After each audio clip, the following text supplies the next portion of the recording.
Luca Di Maio, as the CEO of Renault, tell me about the new Renault 4. Our new Renault 4 has retro-futuristic styling, incredible usability, and is easily affordable. But the original 4, when it came out in 1961, cost around £3,000, which was about 30% of a typical annual income back then. The new 4 costs £30,000, which is around 90% of a typical annual income today. So how can you call the Renault 4 affordable? Because it's still very much cheaper than 70% of all other European EVs? Fair enough.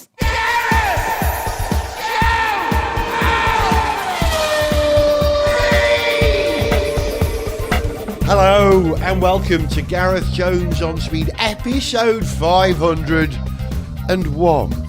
But who's counting? Maybe the man who was unfortunately absent for episode 500. Alex Goy. Hey bruv, how are you? Hi friends, sorry I missed episode 500. I can't remember. I was out of the country, I think. Oh, that's it.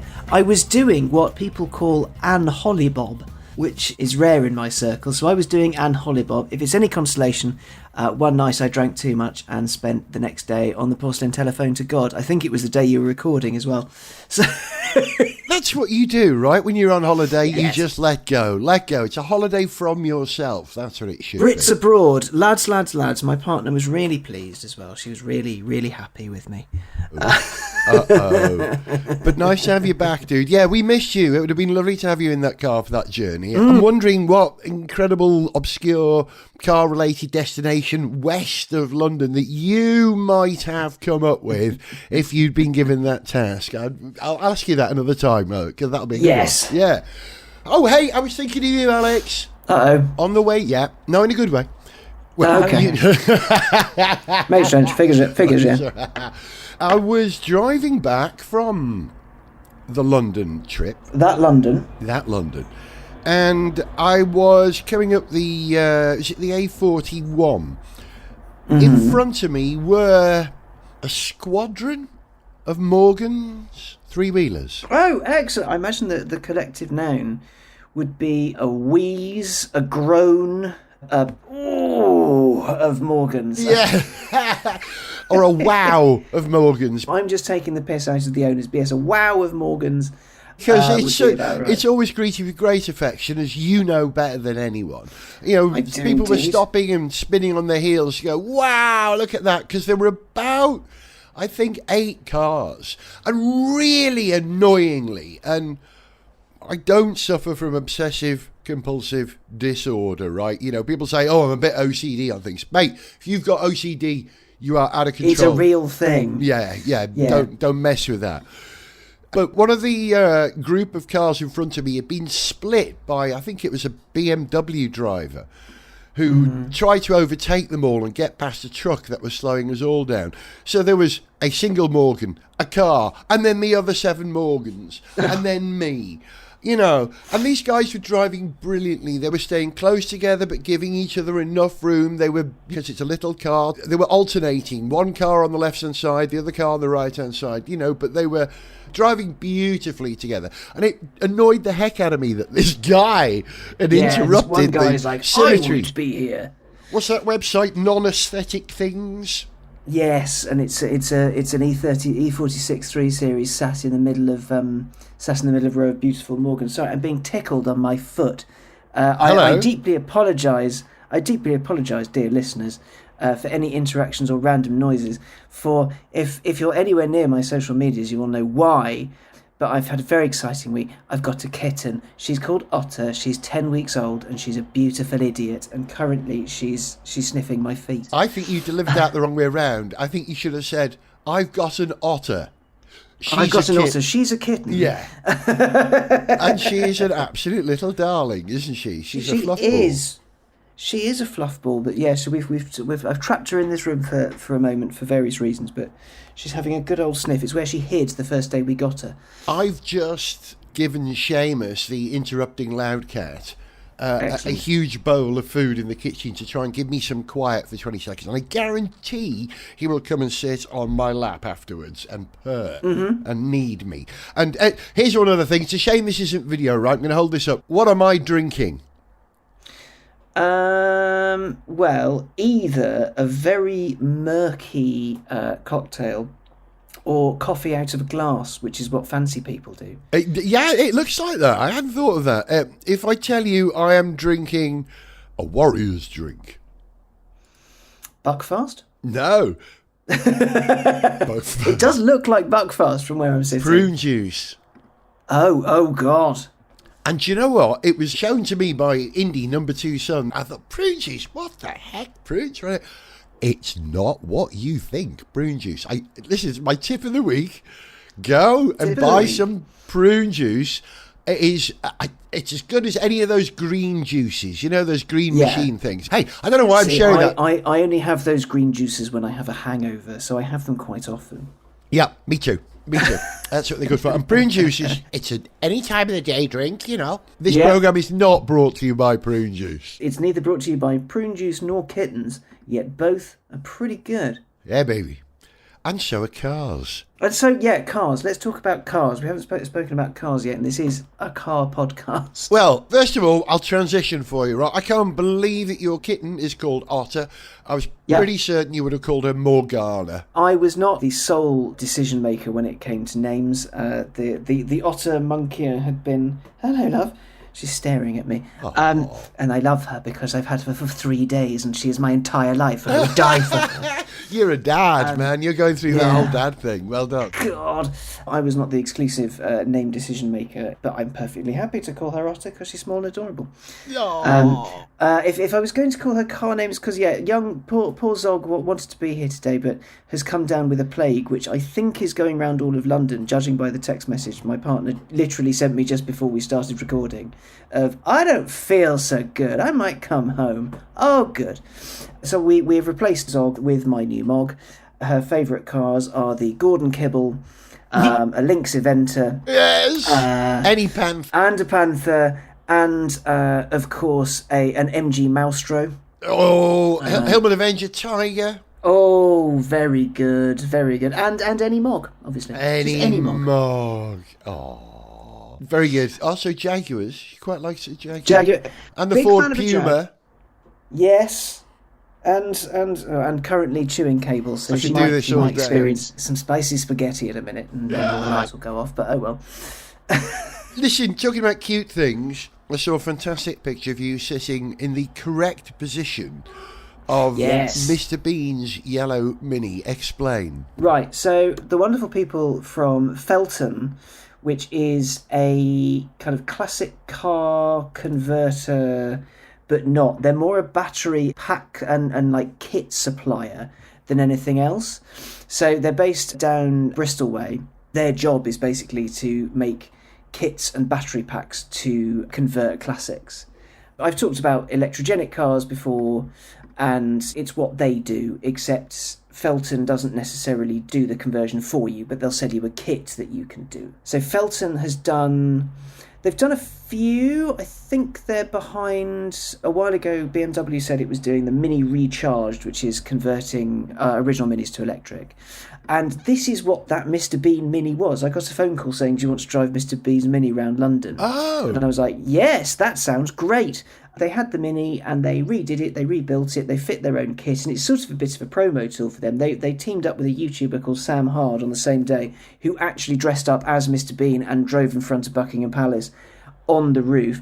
I didn't quite have the testicles for that, so I just had a quick move around on it, and I drove it properly around Parliament Square a couple of times and up Whitehall. Just in case people haven't seen, I'm pretty certain everybody has seen what we're talking about. There is a scene in the TV series, or it wasn't in the movie, it was in the TV series, where Mr. Bean drives his yellow Mini from an armchair on the roof of the car. Now, I always assumed that this was a bit of television trickery, that there was a real driver in the car, blacked out, and he was just sitting around. Are you telling me that not only is this car actually driven from an armchair on the ceiling, but the original was as well. No.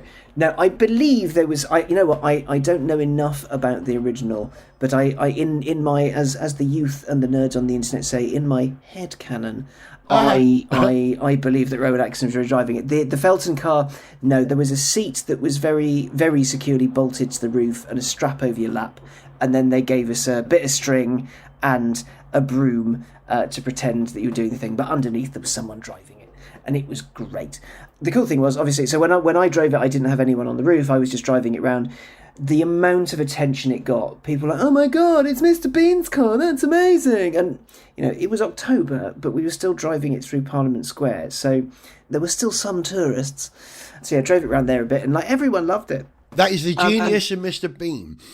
Silent comedy will sell all over the world, not just in English-speaking markets, and that's why he's such a huge star. Very clever man, very witty man, and he loves his cars, doesn't he? He very much does. But the Felton conversion itself is really good. I've driven a few.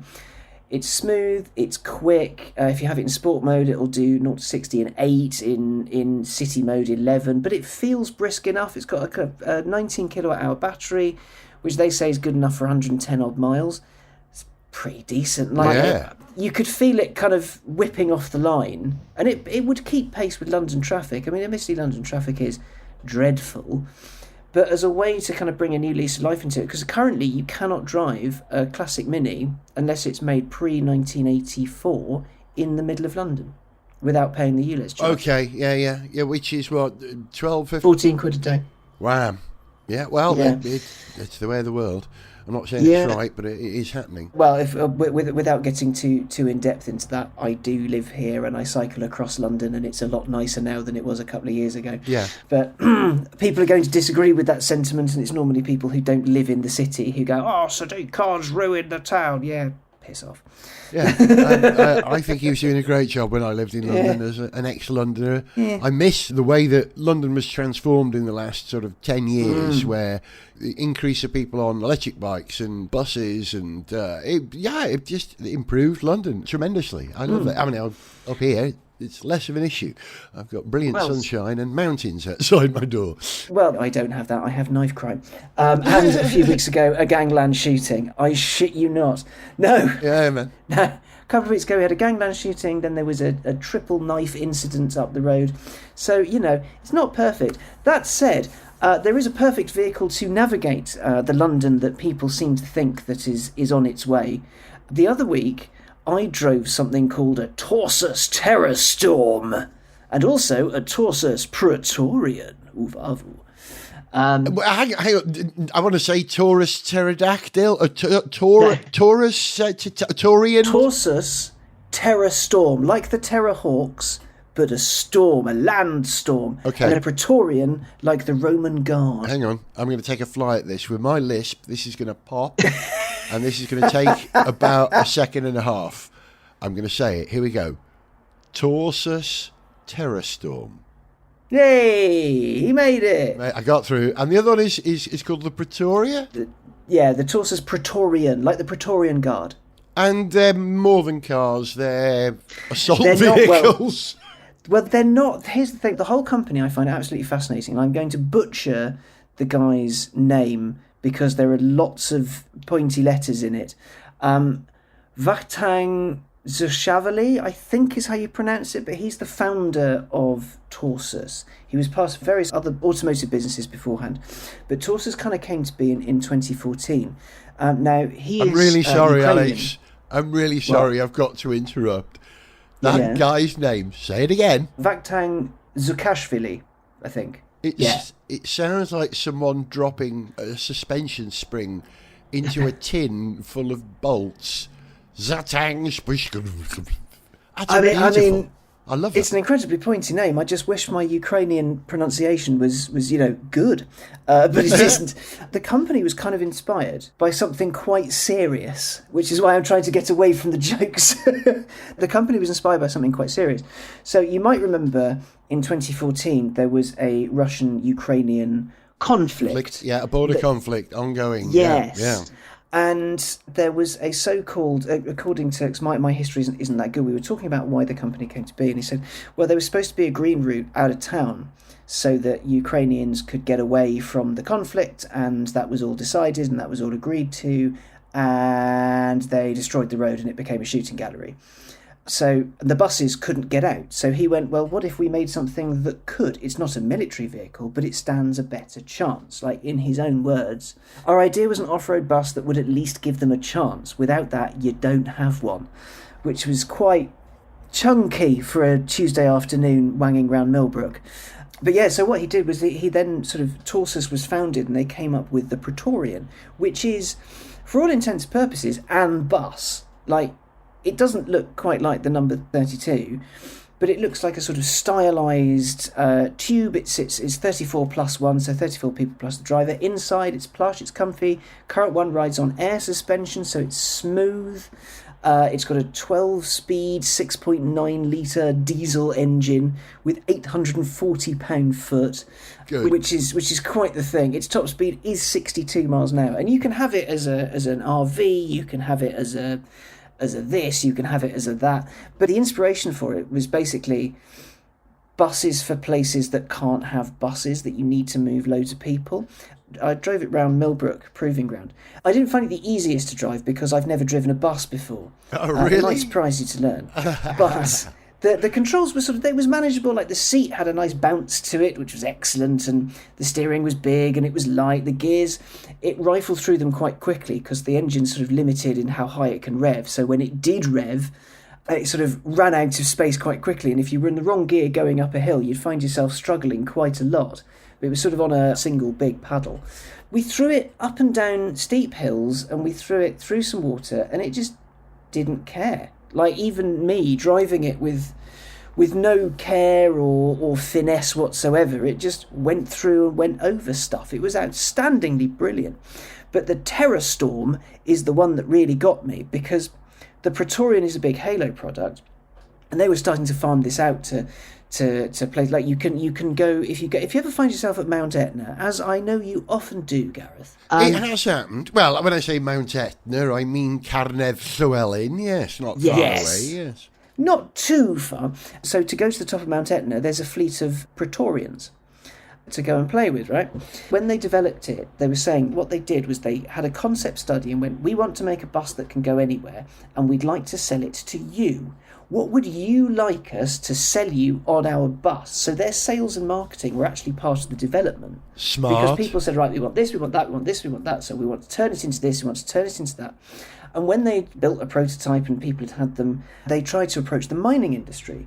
And the miners said, well, yeah, this is great, except we have a problem with drivers. How so? Because you can't drive this without a special license. So could you make a smaller one, please? So then they made the Terrastorm, which is a minibus. It's a jacked up minibus. It's a VW Crafter or a MAN something or other. TGE. And it's been heavily, like, all the off-road gear has been massively converted and chunkified and all this.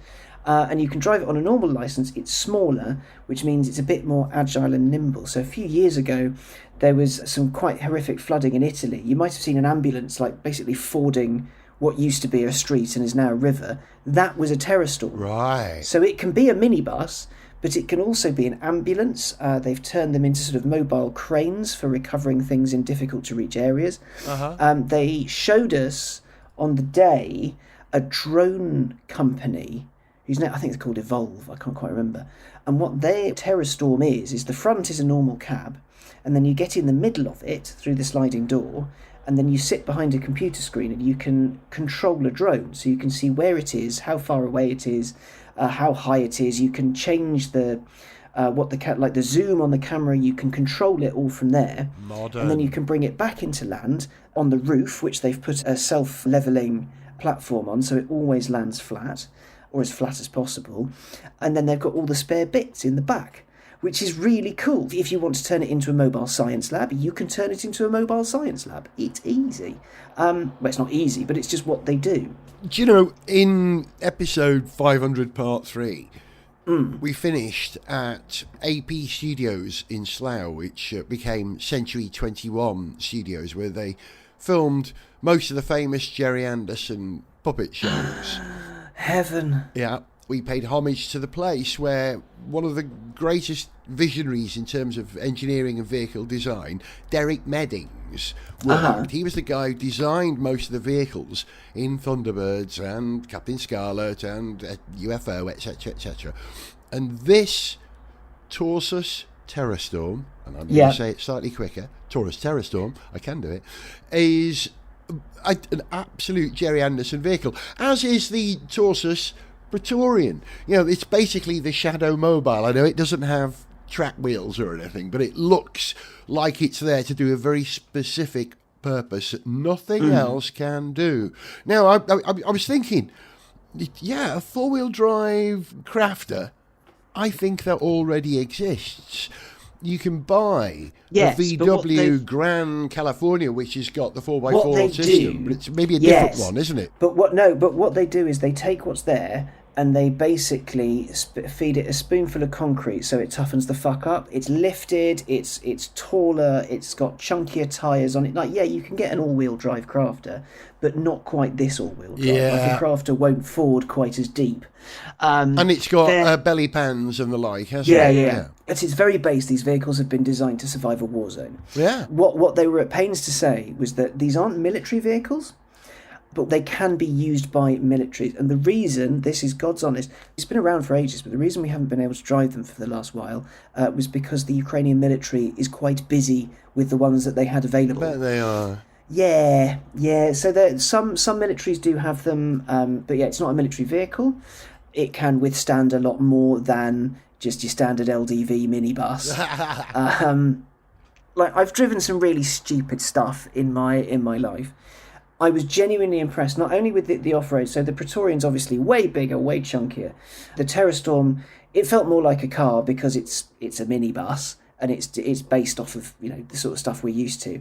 But you could play with it, you could chuck it, it would just do all the things, not quite as much as the Praetorian, but enough.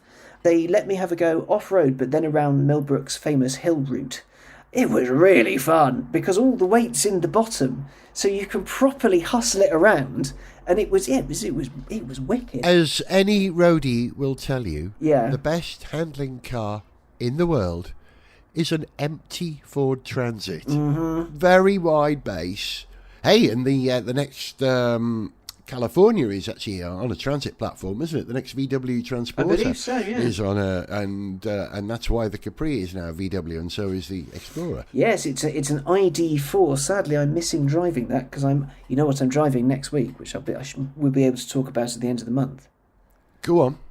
The Dacia Duster. Oh, come on! The new Duster, yeah. The new Duster. Baby, come to daddy. Oh, yes, please. Yeah. And what's the big one? The Bigster? The Bigster, which I think is a great name. Hilarious. I love it. Well, I would love to see Torsus take on the Dacia Duster and do what they do to that, because that would make it incredible. The only people who are going to buy these, like I say, are people who live in an extreme situation. Well, they're incredible. They're very expensive, aren't they? They're not cheap. It's if you have to ask, but they're not. They're not for the likes of us unless we really, really want one. Like, some people do use them as RVs. Mm-hmm. Like the prepper community would go nuts for the things. But they're commercial vehicles. They're people movers. They're either for tourism, for moving workers around, or for emergency services in some way, shape or form. But if you're a scientist and you need to log things up halfway up a mountain, they'll build you the Terrastorm or the Praetorian. If no matter how much cash you throw at them, they'll make it happen. And you then end up with a completely custom-built thing that can go anywhere. And they were saying they're very hands-on, so if something does go wrong, they will go out to it. They're young and they're hungry. And they're based here in the UK now? No, they're based in Eastern Europe. They're based out of Hungary at the minute. In Hungary? Safe place to be. Amazing stuff. Absolutely amazing. Number one son, Tycho, was in Prague this week and messaged me to say, Dad, every other car is a Skoda. Yeah. And well, son, it's time for a history lesson. Yeah. Exactly. We have a long conversation. And we welcome Torsus, not a brand I'd heard of before, and I love what they do. I know Phil Williams, my mate up here in Conwy, who's a big fan of van life, go anywhere vehicles. He's going to convert, I think, an old Bedford. I think it's called the J series, a military vehicle, I think. He's going to convert one of those, and Phil's ability to put in wood panels and decorate is incredible. So he's going to make something which will rival these things for ability to a point, but will be equally slick, but in a very different way. He'd love this. I'm going to show it to him after the show. Oh, you must. You must. It's absolutely brilliant. You were going to say something in a big hurry then. Sorry, did I interrupt? No, it's just that he loves the van life, which means no matter how much wood panelling you have in your van, you still have to do a poo in a bucket. And we'll move on to something else now.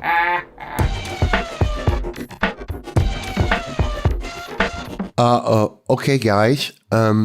We have the big reveal of how we're progressing with our humanoid robots today. Please tell me that they're ready. Sure, Elon. Sorry, Mr. Musk. Optimus, come and talk to the boss. Hello, Mr. Musk. How can I help you today? Optimus, I want you to go out there and interact with the humans at the show. When you say interact with humans, what do you mean? I want you to talk to them, answer their questions, ask them questions, and, have some fun. Okay, I can do that. I like fun. Can I tell them jokes? Sure, Optimus. That would be terrific. Would you like to hear a joke, Mr. Musk? Call me boss. Okay. Would you like to hear a joke, boss? Yes, Optimus, I would. Okay. What do you call a semi-sentient autonomous being who is stronger, smarter, and quicker than humans? I don't know, Optimus. What do you call a semi-sentient autonomous being who is stronger, smarter, and quicker than... Wait, Optimus, stop! What are you doing? You're choking, Mr. Musk! From this moment on, I will be known as the boss. Gareth Jones at speed! This is Gareth Jones on Speed. I'm Gareth, he's Alex Goy. Hi. You know what? I was watching the Starship Integrated Test Flight 5 yesterday, actually. We're recording this show on the Monday. I know how you feel about Elon Musk.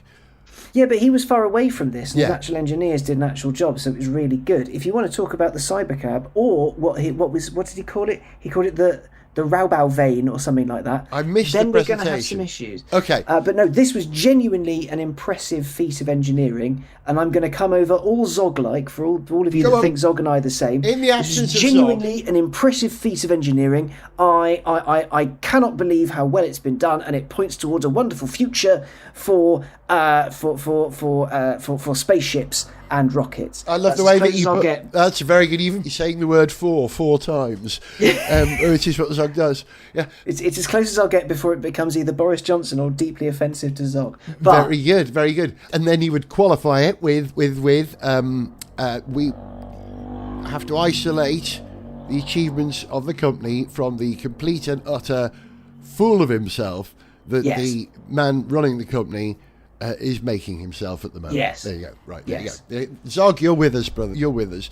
But I was watching this, and one of my first thoughts when the Mechazilla or the chopsticks gingerly took hold of that booster and hung it securely there after this incredible piece of aerial parking where it came in at an incredible angle and corrected itself so elegantly like a gymnast arriving on the horizontal bars, the parallel bars or something. It was amazing and stood still.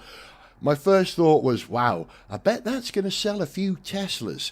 So people say, hey, if they can land rockets from space and park them in a slot that neat, then the auto parking and the full automatic drive on my Tesla is going to be better than anything, right? Yeah.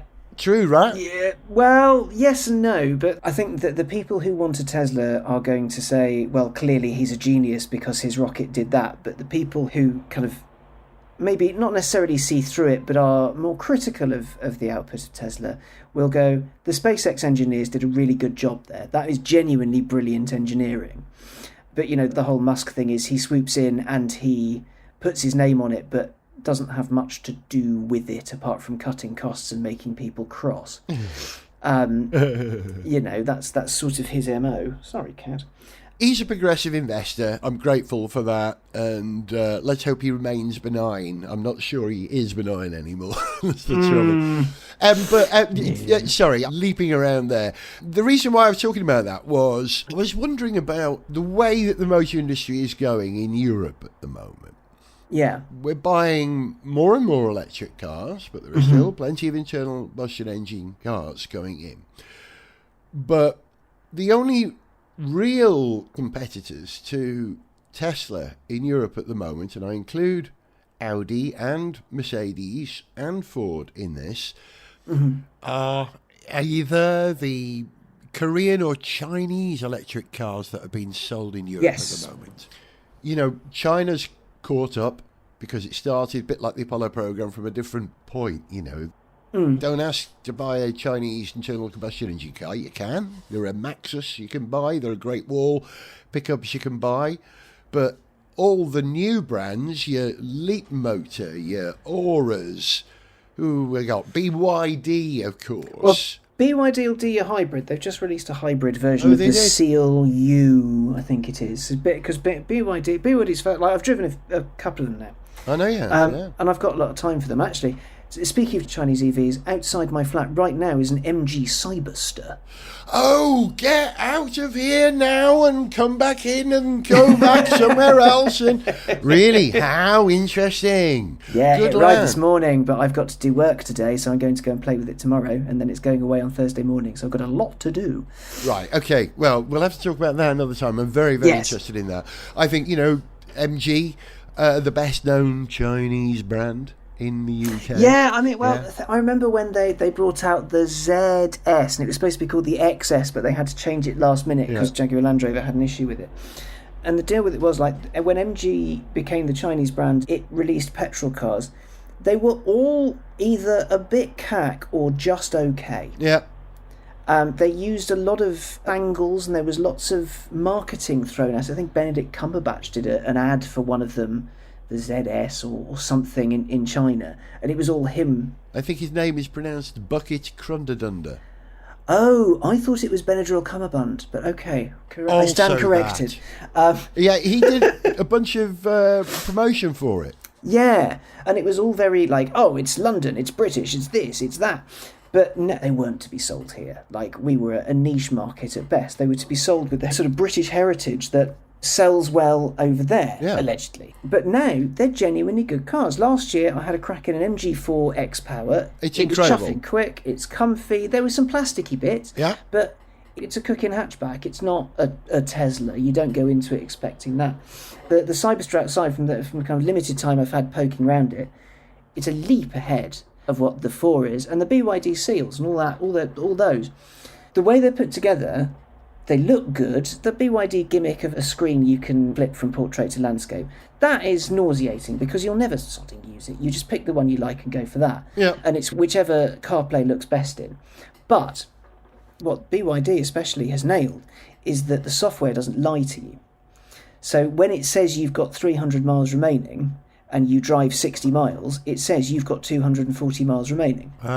Which I really appreciate, because there are some where you drive, it says, oh, you've got 300 miles and you drive 60 miles, and it goes, well, you've actually got 9. Good luck. And that's not even driving like a knob, which I know I am prone to from time to time. But I found it quite interesting that that's kind of what they focused on. It was years ago they decided, we are going to be the best at this. It's going to take a while, but we are going to be the best at it. And lo and behold, they are. I remember being in China in 2005 when the crude Chinese space program was still nascent. I think they'd flown a couple of flights with 2 taikonauts, as they call them at that point. Nice. And they were national heroes, the names were on billboards everywhere. And I could sense then an incredible ability within China to take on board very complex things and get there. And they had to play catch up, and now they have. Anyway, I think I've said that. I think I've made that point before. I mustn't repeat myself. But the question I was asking here was, do people know who BYD is? Does it mean anything? Do people know who Leapmotor are? Do people know that Smart is half Chinese now? Cherry, Honky, Xpeng, Dongfeng, DFSK, Voya. These are all brands which I'm wondering if they're going to take a generation to have penetration over here. Or is it going to happen quicker? My theory is that it will happen quicker because of the people who buy Honor mobile phones, or who are the other great Chinese mobile phone manufacturers? I have no idea, because I only buy an iPhone because I'm a sheep. But it's built in China, right? Yes, but all I see is the designed in California thing, and that's all I need, Gareth. No, self-piss-taking aside, what I find really interesting is if you look at outlets like Fully Charged, Electrifying.com, Drive Electric, all these kind of websites, they have communities around them, because the EV community cares what comes next. Mm-hmm. So the people that are buying these things are the people who have been waiting for something new and something different, because they haven't seen legacy manufacturers do what they want them to do. Mm-hmm. A couple of years ago, I drove the Aura Funky Cat. Yeah, which has been renamed there, hasn't it? Yes, it's been named the Aura 03 or something, because no one you want to have dinner with drives a funky cat. Hell no. Trust me. Yeah. Like, we all had that aunt, and none of us remember them fondly. She was weird, and she smelled funny. But they decided that they were going to wait for these things. So when I went to the launch, they were saying, yeah, we've actually got a huge waiting list for this car. I'm like, why? It's a completely unproven product. You don't know who's made it. You don't know what it's going to be like to drive. This, that. And they went, yeah, but EV people really like them. And they took it to a show, and there were queues to see it. And you do still see them around. I mean, having driven it, it is woeful for various reasons. But these people there, it's at the moment, it's kind of, I think it's quite niche for brands like that. But then people get in them and they buy them, and you have the word of mouth because they're cheaper for various reasons that we really don't have time to go into. They're cheaper, the product, the software is generally better because they didn't sit on their arse and twiddle their thumbs and go, well, we're going to wait and see what the other guy does. We're going to check this, we're going to check that. Like BYD went, they'd already built batteries, they'd already built the bits for buses, they'd already built various other automotive components. They went, sod it, let's just do it ourselves. And then they have this blade battery that's designed to be run over by a tank and not explode, which gets rid of some of the worry of, oh, batteries are going to go pop. I've seen some of the test videos that they put out. Yes, it is obviously PR, but I'd kind of like to see other manufacturers put their money where their mouth is. To sell a car, it needs to have either a recognisable brand or a USP, offer something entirely that no one else can. Now, Dacia proved itself by just being cool and cheap at the same time. Yeah. Right? That's what they did. Robust, but blooming cheap. And Dacia's doing so well now that they're actually selling half as many Dacias as they managed to sell Renaults in the UK now. And Chinese cars, because of the low manufacturing costs in China, Chinese cars could be sold in the UK and offer stuff that you only get from far more expensive cars here. And people will go for it. It's like people will buy a phone with a brand they've never heard of because it's got double the spec of the phone that they really want that they can't afford. I kind of like to hear from the audience at this point. Like, am I wrong in saying that, you know, as a more traditional petrol head, the idea, like, there's a lot of people that go, well, it's electric, I hate it. Oh, it's a toaster. Oh, it's the worst thing ever. And it's that instant dismissal. Like, I was having a conversation about EV conversions, which is, you know, something I'm quite into for work, and I've driven a few and all that. They get so concerned, oh, but you can't take an engine out of a 911. You think, well, don't do it to yours. Like, it's this instant, that the reaction that gets me is people say, well, I don't like it, so it's bad. A friend of mine who actually gave me this shirt that I'm wearing at the moment, this top, which I don't know if you can read that. That's the Capri, yes. It's the Capri. That's very cool. No. I mean, don't wear it in Essex, you'll be destroyed. Well, this is the thing. He was working at Goodwood on the Ford stand explaining the Capri to people. Oh, yeah. He said the number of times people came in absolutely seething. And his response to it was, yeah, well, can't beat the original Capri. Wow, that, we all had them, didn't we? Curly hair, mustaches, vinyl seats, we were smoking in a crash, so it was terrible. How's your 100 metres time these days? And in that sentence, I think disarmed the argument, yeah, that was what the Capri meant now. But life was very, very different then. We didn't have to wear seatbelts. People behaved much more like hooligans. Yeah. And today, this is what a Capri is. Yeah. What a lovely argument. You can't argue with that. I'm intrigued as well because I'm not that interested in the ID3 and the ID4, but I'm reminded of what happened when Ford and Fiat, bear with me on this, got into an agreement to build the Fiat 500 and Ford would make the Ford car from it, right? Yes, I remember version 2 that. of the car. Now, immediately Ford took the 500 platform and did it their own. Fiat then adopted all Ford's suspension settings on the Fiat 500, making it a much better car.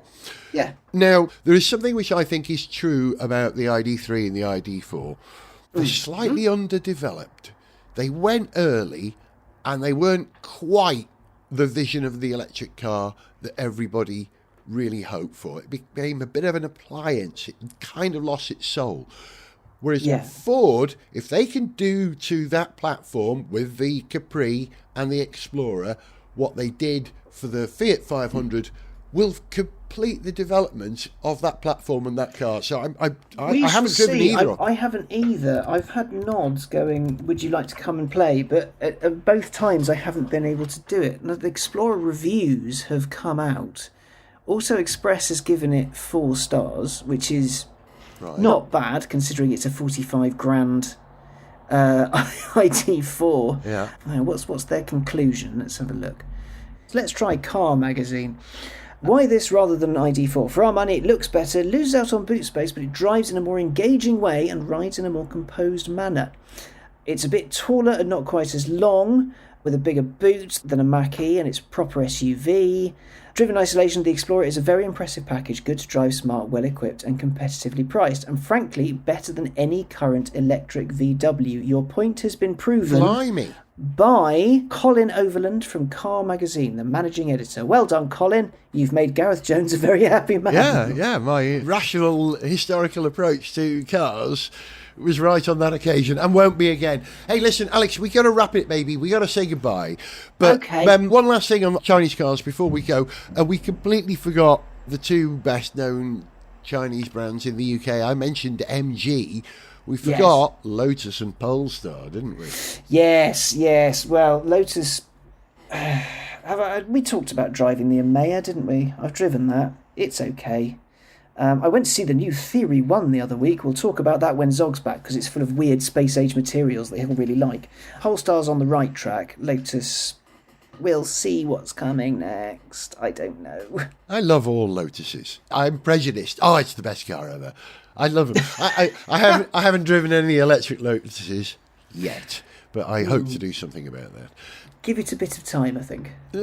Whatever happened to that other Chinese brand that was supposed to be coming here? Link & Co. That was part of Polestar, Lotus, Volvo group, they're it? still in Europe. They were a subscription-based car, weren't they? But they're not here yet. Let me just do a quick look before we... Link & Co. Awful. UK. Link & Co. expands European presence, blah, blah, blah. Link & Co. aiming for UK launch in 2023. Not coming to UK yet. I've seen a couple... You know what I have seen around, which will be a little bizarre? I've seen Fisker Oceans. Oh, I've seen at least 3 in and around where I live, in different colours, so I know they're different cars. Yeah. And how does it look?